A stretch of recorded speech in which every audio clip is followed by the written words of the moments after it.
But I'm telling you about a South African, a black guy in South Africa who stood up for our sake.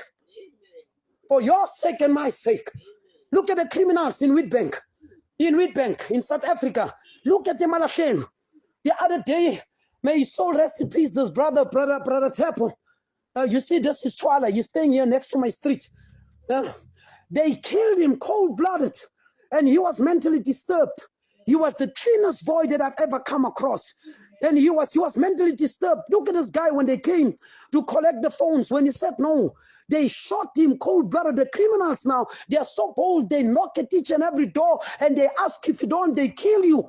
And what must we do? And here God brought a man that say, this must stop.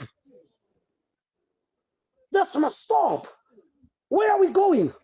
You can't even feel free in your own house. Your own house is turned a prisoner. You must put 30 lock before you sleep, but it's your house. Now, by any time they will come at his funny phone and I bash. So how can we not preach about these things? We listen. We live on this earth. We face this thing on this earth. Let's talk about the earth before we go to the heavens.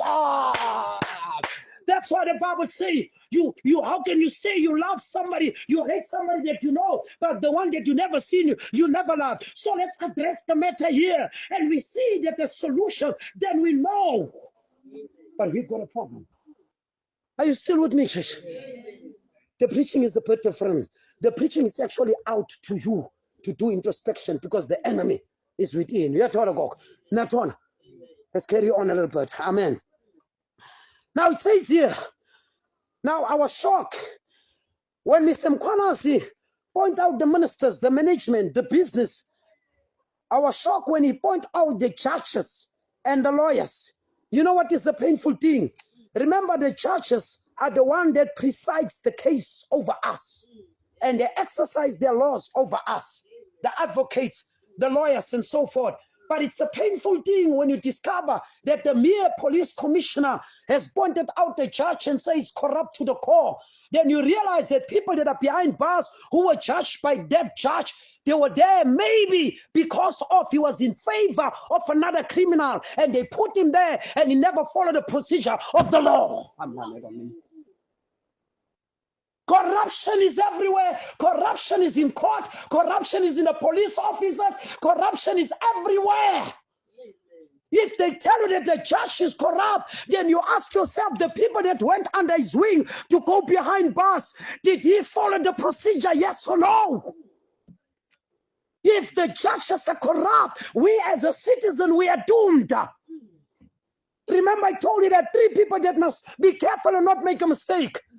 Number 1, it's the judge. If he judge you wrong, you'll end up behind bars or you'll get the life sentence, you die. Number 2, it's the doctor. If he does not give you the right medicine, he'll inspect you, he will inject you. If it's wrong, you will die. Number 3, it's the pastor. If he's not equipped by God and you don't read your word, he will preach your soul to hell. You will die and end up in hell. These people are important in the society. Amen. Listen, we preach about blessings, we talk about blessings, but today I want us to tackle this manner. Today I'm not going to say you're going to be blessed. You are blessed when you're a child of God already, but let us face the reality now, things that we are facing here on earth, because after here we go to our homes, we are going to face reality. You must put a pot on the stove, that is reality. You will be hungry, that is reality. You must go and buy and pay your account, that is reality. Do you understand?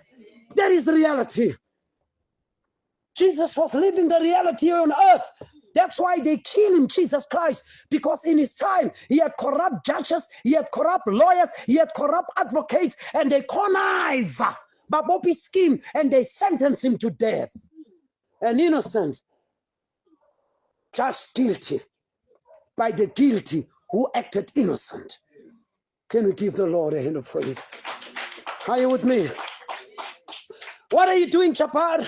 I'm trying to raise daughters and sons of God that is a backbone, so that tomorrow when I'm gone, whether I be raptured or whether I be dead, that you will stand to the truth. That is why I don't want to raise cowards. I'm not preaching for cowards. I don't want to raise cowards. That is not within me. That is why I want you to get your loins and stand. Stand for what needs to be stand for. Not cowards. It's not in my interest to groom coward, not me. If you will be a coward,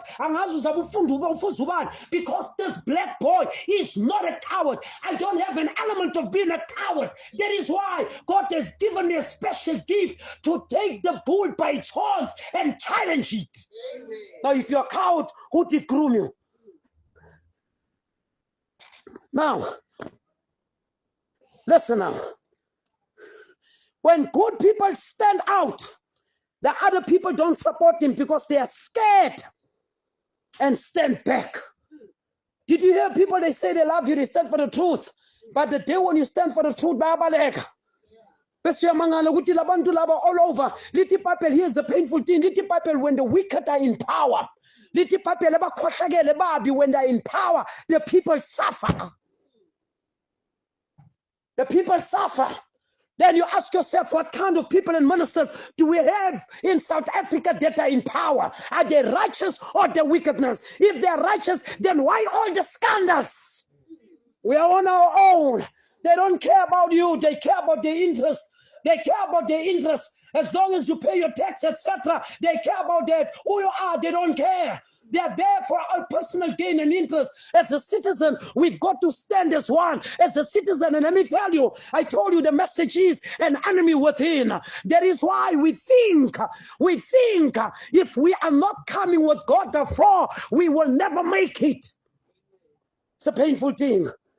Listen, I say, the Bible says when the wicked arise, it is the citizen, the people that cry.